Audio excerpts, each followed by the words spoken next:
Assalamualaikum warahmatullahi wabarakatuh. Kita bertemu kembali di materi lanjutan dari desain web ya. Apabila di video sebelumnya kita sudah berkenalan dengan HTML ya, basic dari atau dasar bagaimana apa itu kode dasar dari HTML itu seperti apa, HTML itu apa, terus kemudian struktur dasar dokumennya seperti apa gitu ya. Nah, pada video kali ini saya akan membahas materi yang eh, tidak bisa dihindari oleh seorang developer web ya, karena yakni link dan image. Jadi bagaimana nanti kita menghubungkan antara satu dokumen HTML dengan dokumen yang lain ya, dan bagaimana cara memasukkan atau menambahkan gambar ya, gambar atau foto ke dalam dokumen web ya. Itu nanti yang akan kita bahas pada video kali ini. Baik, kita membahas dulu yang pertama terkait dengan link ya. Nah, untuk elemen link di HTML ya, kita selalu menggunakan tag berupa A seperti ini ya. Tentunya diawali dengan tanda kurang dari dan tutupnya ini ya. Kemudian di dalamnya kita bisa mendeskripsikan link ini kita mau arahkan kemana ya. Jadi yang ini tadi berupa opening tag, di dalamnya ada atribut yang menunjukkan linknya saat diklik mau kemana. Jadi di sini ada href-nya ya. Kemudian di dalamnya kita pakai tanda petik 2, kemarin sudah saya sebutkan mengapa ada tanda petik 2 di sini. Kemudian di dalamnya kita definisikan, kita tuliskan tujuan dari link tersebut kemana ya. Ini misalnya ini apa itu mengarah ke HTTP, saat itu belum pakai HTTPS ya, kalau sekarang sudah ya, http www.imdb.com ya. Jadi linknya ini kita arahkan saat diklik membuka halaman www.imdb.com ya. Nah, nanti yang diklik adalah tulisan ini ya. Jadi yang diklik adalah tulisan yang muncul antara opening tag dan closing tag-nya ya. Jadi nanti linknya yang muncul hanya berupa IMDb, saat diklik maka akan lari ke imdb.com ini sesuai yang kita tuliskan di sini ya. Kemudian jangan lupa closing tag-nya. Jadi semua akan menjadi link sebelum kalau kita sudah membuka opening tag-nya dari link itu sampai ketemu tutupnya ini. Nah, ada kemungkinan kesalahan yang terjadi adalah mungkin bagi yang pemula biasanya sudah membuka opening-nya tapi lupa untuk ngasih closing tag-nya, sehingga semua teksnya setelah opening link tag-nya itu akan menjadi link semua sehingga warnanya biru, default-nya biasanya seperti itu. Nah, itu biasanya kesalahannya adalah lupa menuliskan closing untuk tag yang link ini ya. Nah, link itu selain berupa teks bisa juga berupa gambar. Nanti di slide setelah ini nanti akan saya tunjukkan bagaimana terkait dengan memasukkan gambar ke halaman web. Ya, cuma saya di sini akan menunjukkan bahwa gambar itu juga bisa menjadi sebuah link ya, dengan cara yang tadi kita tuliskan opening link tag-nya, kita arahkan tujuan webnya kemana ya. Nah, kalau tadi yang diklik itu berupa teks, maka ini yang muncul adalah atau yang diklik berupa gambar ya. Di sini saya tuliskan yang diklik berupa logo ya, aksesnya di CPG, nanti akan misalnya keluar gambar logonya yang gini ya. Kemudian saat diklik maka dia akan langsung membuka halaman www.pens.ac.id seperti ini ya. Jadi selain teks bisa kita juga menggunakan image sebagai linknya. Nah, secara default memang apa itu warna dari link itu adalah warna biru ya, seperti yang masih sampai sekarang digunakan oleh Google ya. Defaultnya sebelum nanti kita terapkan CSS ya, dia berupa warnanya biru ya, misal seperti ini ya. Dan saat kita hover atau mouse-nya atau pointer kita arahkan ke teksnya, dia akan berubah menjadi pointer berupa tangan biasanya ya, telapak tangan seperti itu. Nah, saat diklik dia biasanya warnanya biru. Ya, itu default-nya. Nah, nanti kita bisa merubah warna-warna ini bawaan dari apa itu? Bawaan dari default-nya HTML, link-nya nanti bisa kita rubah dengan menggunakan CSS ya. Nanti bisa kita terapkan dengan menggunakan CSS untuk perubahan warnanya ya. Nah, Terkait dengan href ya, atau linknya, kita bisa menggunakan absolute URL atau relatif URL. Jadi absolute URL misalnya saat diklik membuka halaman yang lain. Di sini harus disebutkan protokolnya apa, bisa HTTP atau kalau websitenya sudah HTTPS ya HTTPS, kemudian domainnya apa, kita tuliskan di sini. Nah, nanti yang diklik adalah bagian ini. Nah, biasanya kalau tidak dituliskan protokolnya ini, maka tidak dianggap dia sebagai apa itu sebuah halaman web baru ya, yang akan diklik, yang akan ditampilkan ya. Karena di sini kita harus menuliskan protokolnya apa, seperti itu. Nah, beda lagi dengan relative URL. Relative URL di sini dia akan membuka folder atau file yang ada di lokasi yang sama dengan file dari HTML tersebut. Di sini saat ini diklik, maka dia akan membuka folder image dan file foto.jpg. Nah, asumsinya adalah file yang menampilkan link ini ya di folder yang sama ya, yang lokasinya sama dengan folder image tersebut, di mana folder image isinya salah satunya adalah fotoku.jpg. Nanti di bagian akhir saya tunjukkan bagaimana contohnya terkait dengan apa itu gambaran dari direktori atau struktur foldernya biar lebih mudah untuk dipahami ya. Nah, kadangkala kita juga menemukan URL yang cukup panjang seperti ini. Ya, cukup panjang seperti ini. Opening link-nya di sini, closing-nya di sini ya. Kemudian ternyata URL-nya cukup panjang seperti ini. Kalau tadi hanya saya tunjukkan misalnya berupa domain seperti ini ternyata cukup panjang ya, karena di dalamnya ada atribut-atribut yang ditambahkan ya. Nah, teksnya yang diklik hanya ini, direction to the Middle East Restaurant, di mana di sini sekaligus dia menambahkan informasi atribut di URL-nya ya. Kalau mungkin ada yang bisa mencermati ya, di sini ada link ya, kemudian ada random, kemudian event ya, dan seterusnya, cukup panjang ya. Tergantung dari apa itu setting dari masing-masing halaman webnya mau diarahkan kemana ya. Bisa jadi ini juga hasil kopas dari link yang sudah kita buka ya, kemudian kita tuliskan di sini ya. Nah, seperti yang saya sampaikan tadi, kita selalu membutuhkan apa itu protokolnya. Kita tuliskan kalau sudah HTTPS ya, kita tuliskan HTTPS, misalnya HTTPS jangan lupa lengkap .2 ya, double slash, kemudian domainnya kemana. Nah, nanti yang muncul di halaman webnya adalah teksnya ini, Kampus Pensi. Ya.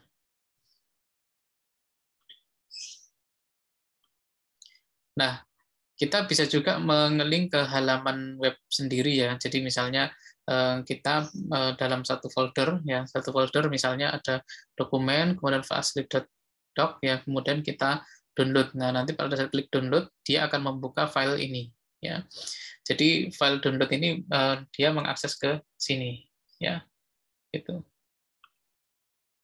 Nah, ini adalah contoh strukturnya ya, contoh strukturnya dari sebuah halaman web ya. Jadi misalnya di sini saya tunjukkan misalnya seperti contohnya tadi, dua file HTML ini ya, dia berada di folder ini, Jen's Kitchen ini. Di mana di dalam folder Jen's Kitchen itu selain file about HTML dan index HTML ini juga ada dua folder, yakni folder receipts ya, kemudian folder image ya. Nah, di folder image di dalamnya ada dua file, yakni jenskitchen.gif dan spoon.gif. Di folder receipts ada salmon dan tepnet.html, di mana di dalamnya ada folder baru lagi. Ada folder lagi yang isinya juga file yang lain. Ya. Nah, di sini yang ingin saya tunjukkan adalah terkait dengan linknya. Ya. Misal, ya di halaman profil.html, kita menuliskan link seperti ini, profil, di mana di dalamnya href-nya adalah about.html. Berarti halaman indeks ini yang berisi profil tadi, dia mengakses about.html ini. Karena dua-duanya sama-sama di dalam foldernya Jen's Kitchen ini. Ya, sehingga kita bisa langsung tuliskan apa itu linknya seperti ini, langsung menyebutkan about.html. Ya. Nah, berbeda lagi kalau dari file index.html ini kita ingin menampilkan atau menghubungkan ke salmon.html. Nah, kita cek, ternyata salmon.html ini dia berada di dalamnya folder receipts, ya, sehingga kita perlu tuliskan dulu foldernya, ya, kemudian slash untuk menunjukkan bahwa file berikutnya di dalam folder receipts ini, kemudian kita tuliskan filenya, baru kita tuliskan resep seperti ini. Ya, jadi apa itu terlihat contohnya. Baik, mungkin biar lebih mudah memahami, saya coba contohkan secara sederhana terkait dengan link ini. Ya, misal di sini saya tunjukkan saya menggunakan praktikum 1 sebagai foldernya, di mana dalam folder praktikum ini ada beberapa file HTML, ya. Kemudian di dalamnya ada folder image, ya. Oke, misalnya saya membuat sebuah file baru, ya, sebuah file baru karena saya menggunakan text editornya WebStorm, ya. Saya ingin membuat nama contoh link, ya.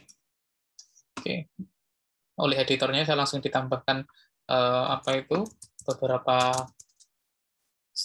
kode, ya, untuk memudahkan dalam pembuatan contoh dokumen HTML ini. Oke, misalnya tadi saya ingin membuat, ya, ini, ya, langsung dibuatkan. Kalau kita text editornya ada beberapa fasilitas, begitu kita membuat open tag, dia akan langsung membuatkan closing tag-nya. Ini saya perbesar dulu biar mudah bacanya. Kemudian di sini saya ingin menampilkan misal nih, lihat anatomi. Saya juga nggak tahu ini isinya anatomi.html itu apa. Tapi kalau kita perhatikan, file yang saya buat, contoh link ini, berada dalam satu folder dengan anatomi.html. Sehingga di sini saya bisa langsung menuliskan seperti ini, href. Ya. Nah, sama teksnya langsung dikasih tahu mau dihubungkan kemana. Ya. Nah, kebetulan saya ingin menghubungkan ke anatomi. Ya. Kalau teks editor nggak support, kita bisa langsung menuliskan, tapi kalau support, bisa langsung kita enter seperti ini. Ya. Nah, ini kalau kita buka, ya, maka nanti yang muncul hanya ini saja, lihat anatomi. Ya. Ini misalnya, ini kebetulan dari text editornya ada fasilitas untuk langsung lihat di browsernya. Tapi kalau tidak ada fasilitas itu, kalian bisa menggunakan Windows Explorer ataupun Finder kalian kalau menggunakan Mac, ya, untuk membuka halaman apa itu file web tadi, tinggal double klik saja. Oke, kalau kita perhatikan di sini, begitu pointernya saya hover ke linknya, maka akan berubah, dan di bagian pojok kiri bawah akan menunjukkan lokasi mana link tersebut menuju. Kalau saya klik, ya, maka langsung muncul halaman anatomi.html. Ya, kita ignore gambar yang tidak muncul di sini, nanti ada pembahasan lain, ya, sehingga akan muncul di sini. Nah, contoh berikutnya yang tadi, misal saya ingin mengakses gambar .web.jpg ini dengan melalui link, ya. Dia berada di dalam folder image, ya. Tinggal menuliskan saja. Saya mau ganti, ini saya ganti saja biar nggak nulis yang baru. Nah, langsung muncul image, ya, foldernya. Nah, kemudian mau kita tampilkan apa? Oh, langsung ditampilkan berikut informasi resolusinya, ya. Tapi tidak selalu semua text editor seperti ini. Semua text editor memiliki karakteristik yang berbeda-beda atau fasilitas yang berbeda-beda. Oke, seperti ini. Misal saya ganti judul linknya, jadi lihat gambar. Ya. Kalau seperti ini, berarti linknya nanti akan membuka mencari file di folder image, yakni file gambar web.jpg. Ya. Oke, langsung kita coba, kita ganti ke browsernya, kita back dulu, kemudian saya refresh, ya, saya reload. Kemudian saya klik, nah langsung keluar gambar web.jpg. Ya. Jadi itu contoh link sederhana, ya. Nanti kalau ada juga link yang pada halaman yang sama, kalau nanti kita sudah belajar, misalnya begini, di dalam satu halaman yang sama, kita bisa bergeser ke halaman yang lain, masih di file yang sama, ya. Nanti kita menggunakan ID untuk itu. Ya. Baik, itu untuk penjelasan link, ya. Berikutnya kita akan melanjutkan pembahasan berikutnya, ya, yakni terkait dengan image, ya. Image. Nah, image, ya, image di sini Kita bisa masukkan gambar dengan cara menggunakan img src. Ya, kita sebutkan foldernya, kemudian nama gambar. Nah, biasanya kalau dulu sebelum CSS teknologinya seperti sekarang, kita selalu menggunakan atribut untuk mengatur sebuah image seperti ini. Misalnya kita menggunakan align left seperti ini. Ya. Nah, tapi kata kuncinya di sini adalah img, terus kita image-nya source-nya ngambil dari mana, ya. Nah, kemudian kita sebutkan lokasinya. Ya. Nah, selain langsung kita tunjukkan saja caranya biar tidak bingung ya. Jadi ini saya hapus dulu biar mudah. Oke, misalnya saya ingin memasukkan gambar ya. Saya tuliskan di bawah. Ya, misalnya img ya. Saya tutup dulu. Ini saya hapus saja biar nanti tidak bingung. img. Ini tanpa perlu closing tag ya. Jadi tidak harus ada closing tag-nya untuk img. Kemudian kita, nah ini ada tulisannya src required. Jadi kalau img ya wajib ada src-nya. Gambarnya ngambil dari mana? Ya, source-nya kita mau kasih tahu ke browser bahwa source-nya itu ngambil dari folder image. Ya. Di folder image, gambar mana yang akan kita tampilkan? Saya ingin tampilkan ini gambar web.jpg. Nah, untuk nama nanti tolong hindari yang ada spasinya ya untuk memudahkan browser dalam membaca isi dari file tersebut. Ya, seperti ini. Ya. Nah, oke, kita lihat hasilnya. Nah, akan langsung tampil. Nah, dengan cara ini, maka browser akan menampilkan ukuran sebenarnya dari gambar tersebut. Kebetulan tadi resolusinya 540 kali sekian, ya, sehingga akan ditampilkan seperti ini. Ya. Nah, kemudian berikutnya, dalam memasukkan gambar, kita ada yang namanya ALT. Ya.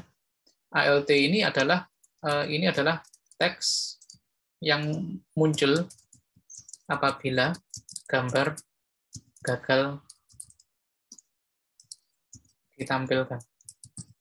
Ya, saya enter saja ini biar mudah untuk membacanya. Jadi atribut ALT ini merupakan kepanjangan dari alternatif ya. Kalau gambarnya gagal di render, maka teksnya ini yang akan dimunculkan. Ya. Nah, karena gambarnya berhasil, maka akan muncul. Nah, ini kalau misalnya saya tuliskan gini, kita lihat. Nah, jadi kalau gambarnya gagal di load, misalnya kita salah nuliskan gambar atau gambarnya ternyata filenya sudah hilang gitu ya, kita menyediakan teks alternatif ya saat gambar tersebut gagal di load-nya. Entah gambarnya hilang atau kita salah nuliskan nama filenya atau salah alamatnya dan seterusnya, maka yang ditampilkan adalah teks yang tadi kita tuliskan di dalam ALT. Ya. Jadi ini bisa sebagai alternatif apabila kita gagal atau browsernya gagal mengeload gambar yang mau kita tampilkan. Kita tampilkan lagi. Nah, biasanya selain title ini, selain ALT ini juga ada satu atribut lagi ya yang sering kita gunakan, yakni title. Nah, title ini biasanya berguna kalau nanti kita gunakan untuk search engine optimization. Selain nama filenya, title bisa kita juga gunakan untuk ngasih tahu ke robotnya bahwa gambar ini tentang apa sih. Misal gambar tentang ide kreatif gitu ya. Nah, secara tampilan tidak berubah banyak ya. Tidak ada bedanya dengan kita menuliskan atau tanpa menuliskan, cuma bedanya adalah saat teksnya atau saat gambarnya kita hover atau pointernya kita arahkan ke gambarnya, maka akan muncul informasi title yang tadi. Nah, di beberapa style atau desainer dari web, mereka menggunakan title ini untuk membuat desain yang beragam ya, bisa jadi berupa semacam bubble gitu ya, yang dibuat dengan menggunakan CSS ya, sehingga tampilannya lebih kreatif ya, tidak plain seperti ini. Jadi teksnya bisa jadi berupa bubble atau berupa animasi yang lainnya. Itu untuk atribut title dan alternatif. Ya. Jadi bisa kita gunakan nantinya sesuai dengan kebutuhannya. Ya.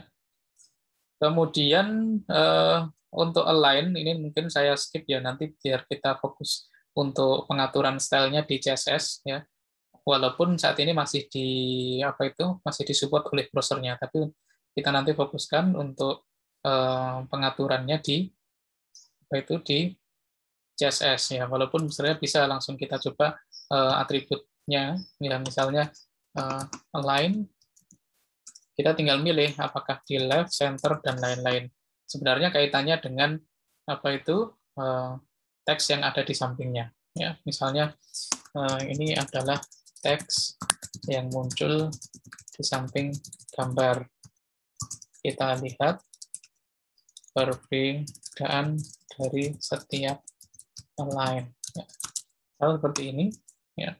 Nah ini gambarnya seperti ini. Teksnya ada di sini. Ya. Kalau align-nya kita hilangkan, kita cek saja. Nah, jadinya seperti ini. Ya. Jadi nanti align ini dia juga berfungsi untuk mengatur apakah dia di sisi sebelahnya gambar atau di bawahnya atau seterusnya. Kita bisa juga mengatur align-nya, misalnya bottom, center, atau top. Ya. Misal saya tuliskan gini, center. Kita lihat perbedaannya. Ya, ternyata di sini.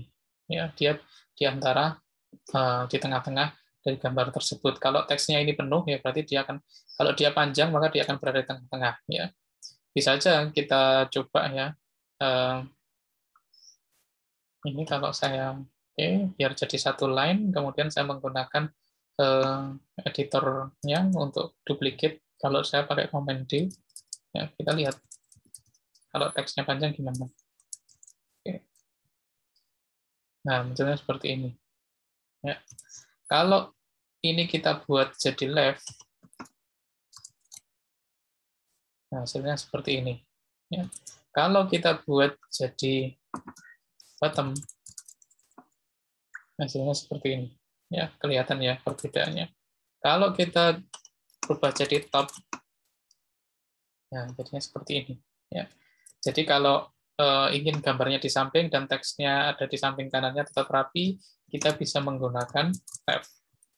Nah, seperti ini. Kemudian kita bisa juga mengatur jarak gambarnya ini. Misal ini gambarnya terlalu mepet dengan teksnya. Bagaimana caranya? Kita bisa menggunakan yang namanya, karena di samping kanan kiri, kita bisa menggunakan, kalau nggak salah, haspace ya. Coba, semoga saya nggak klik. Nah, ini.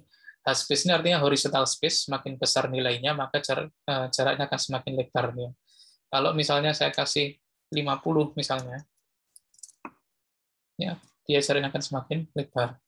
Kalau ini hanya jarak kanan kirinya ya. Kalau jarak kanan apa itu atas bawahnya, kita bisa menggunakan face space atau vertical space.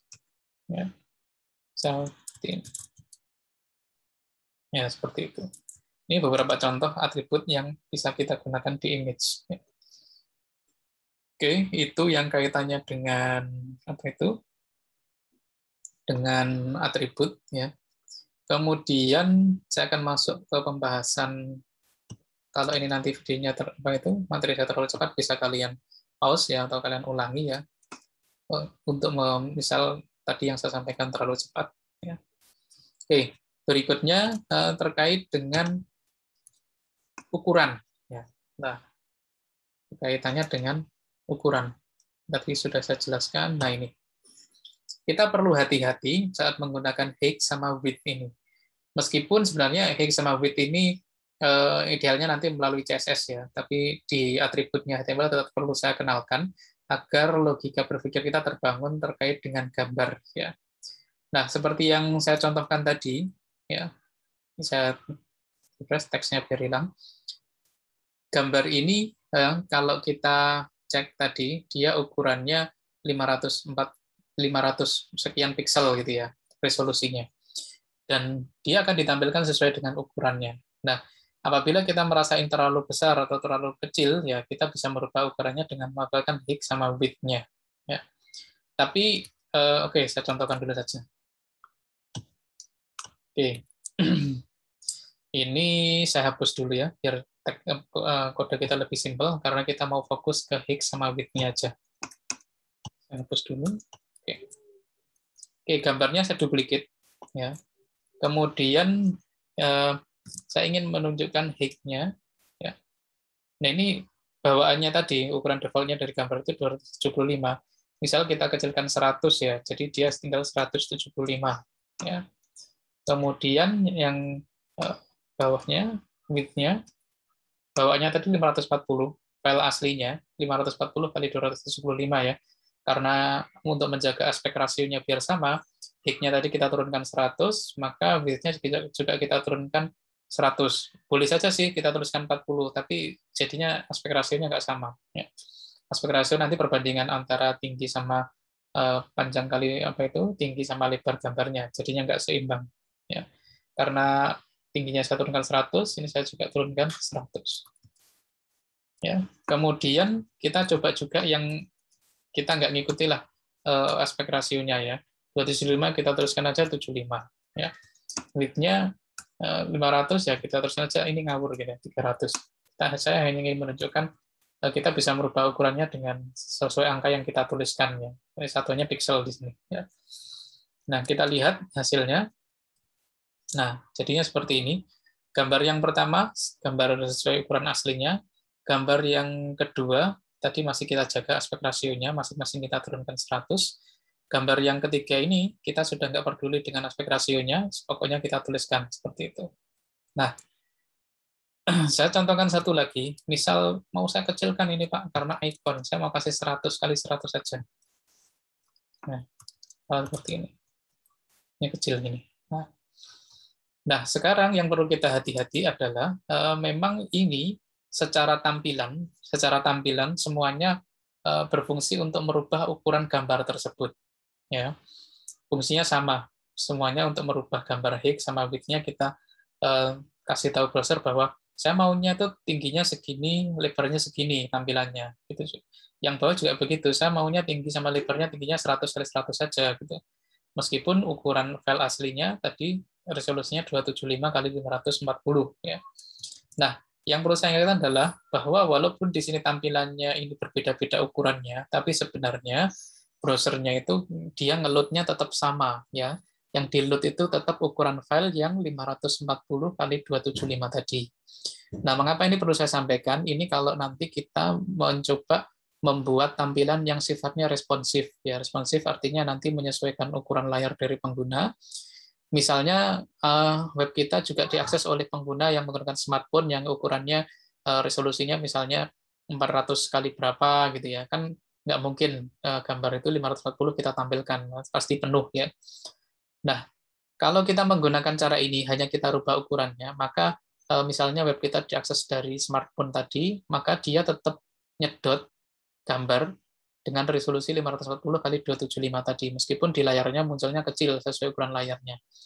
Dan efeknya apa? Tentunya efeknya kalau lewat smartphone yang kaitannya dengan paket data misalnya, berarti dia hanya untuk menampilkan ukuran gambar 100 kali 100 pixel, dia tetap mengambil data gambar dengan ukuran 540 kali 275 pixel. Itu baru satu gambar. Bayangkan kalau nanti di dalamnya banyak gambar, tentunya kaitannya dengan data ya dan juga network-nya, ukuran filenya akan besar ya, tentunya kalau menggunakan paket data juga akan memboroskan paket data si pengguna tersebut. Jadi nanti ada cara sendiri bagaimana kita di responsif itu, kalau misalnya ukuran layarnya segini, maka dia akan mengambil gambar yang memang ukurannya kecil ya, bukan dikecilkan melalui contohnya seperti cara yang saya tunjukkan tadi. Sama saja kalau kita nanti menggunakan CSS juga begitu, meskipun kita resize ukurannya menggunakan CSS ya, tetap yang disedot ukurannya gambarnya ya segitu. Sehingga nanti ada cara sendiri untuk optimasi gambar untuk kebutuhan responsif desainnya. Biasanya dengan menyediakan file yang berbeda ukurannya, yang sesuai dengan ukuran layar yang mau ditampilkan. Seperti itu. Misal untuk ukuran desktop saya nampilin 540 kali 275 pixel ini, kalau yang smartphone misalnya saya menyediakan file yang memang secara fisik ukurannya 100 kali 100 pixel ya. Bukan yang 540 kita kecilkan lewat atribut tadi menjadi 100 kali 100 pixel. Gitu yang terkait dengan image ya. Semoga ini bisa dipahami terkait yang saya jelaskan tadi tentang ukuran image tersebut. Baik, kita lanjutkan. Tadi yang sudah ya. Kemudian bagaimana menggabungkan image dan link. Nah, ini mudah sekali ya. Jadi ini saya hapus lagi karena height dan width-nya sudah saya tunjukkan. Saya ingin menggunakan gambar sebagai link ya. Jika tinggal saja kita tambahkan tulisnya di sini. Jangan lupa closing tag-nya. Ya. Jadi ini saya enter saja hanya untuk menunjukkan posisinya saja biar mudah dipahami. Bahwa IMG ini berada di antara opening link tag-nya dan juga closing-nya. Dan kita tuliskan saja seperti tadi, mau diarahkan kemana, ya misalnya anatomy.html. Atau kalau misalnya kita nyoba keluar, https ya misalnya google.com ya, seperti itu. Ya, maka linknya tadi akan berubah, gambarnya tadi akan berubah menjadi link. Ya. Nah ini kita hover, pointernya kita arahkan gambar tersebut, maka pointernya berubah dan di pojok kiri bawah linknya juga muncul. Kalau kita klik muncul Google-nya. Ya. Kita juga bisa memaksa seseorang saat klik itu dia akan membuka tab yang baru. Nah kita tuliskan dengan cara target blank ini. Maka nanti linknya sekali diklik memaksa si user itu untuk membuka pada tab yang baru. Misal seperti ini saya klik. Ya, oh ini tadi maaf, ini tadi belum saya refresh. Ya ini harus kita refresh ya karena ada perubahan. Nah kita dipaksa. Nah ini masih tabnya ada di sini. Kalau kita klik lagi yang buka lagi. Ya seperti itu. Baik, itu cara bagaimana kita menggunakan image dan juga link ya, dan kita padukan bagaimana fungsi kita menggunakan image dan link, image tersebut sebagai link. Ini ada beberapa contoh yang kaitannya dengan penggunaan image dan link, misalnya seperti ini ya. Bagi yang tadi, maaf ini kaitannya dengan tadi ukuran sudah saya jelaskan, tipe file kalau memang komposisi warnanya cukup banyak gunakan JPG, kalau komposisi warnanya tidak banyak, 1-2 bisa gunakan PNG. Contohnya untuk logo, kalau JPG kalau untuk yang komposisi gambar yang komposisi warnanya cukup banyak. Ya. Penggunaan image sebagai link bisa juga contohnya seperti ini untuk icon-icon ini, dia berupa link ya. Kalau kita hover warnanya ini yang aktif misalnya ya. Ini gambar tipe PNG misalnya, karena dia bisa transparan, bisa tuliskan seperti ini. Ini contoh penerapan bagaimana image digunakan sebagai link. Nah, beberapa tahun ke belakang ya cukup populer penggunaan image sebagai background sebuah website. Biasanya ukurannya cukup besar ya, atau large image ya. Dan image yang cukup besar ini sangat membantu dari sisi visual ya, karena dari gambar yang disajikan saja sebenarnya sudah menyediakan sebuah visual yang menarik ya, tinggal menambahkan beberapa elemen yang lain. Ada beberapa contohnya berupa image seperti ini yang ukuran cukup besar, bisa juga dipadukan seperti ini ya, di mana di depannya kita tambahkan beberapa elemen yang lain ya. Kemudian seperti tadi saya sampaikan, penerapannya juga pada yang web responsif. Ini misalnya untuk ukuran desktop, tablet, kemudian smartphone. Ya, smartphone-nya versi lama ya. Tapi secara prinsip masih diterapkan hingga saat ini yang untuk responsive design ini. Ini tadi yang saya jelaskan, image yang dipakai di ukuran yang desktop maupun smartphone ya. Ya, ini tadi yang sudah saya jelaskan, sebenarnya maksudnya adalah seperti ini. Ya, biasanya mereka menyediakan file yang berbeda antara yang ditampilkan di desktop dengan yang di smartphone, seperti itu, untuk menghemat dari sisi input maupun data. Ya. Baik, itu penjelasan saya ya terkait dengan image dan link ya. Semoga bisa membantu kalian dalam proses belajar terkait dengan dasar HTML ini. Nanti pada video-video berikutnya kita akan membahas materi-materi selanjutnya.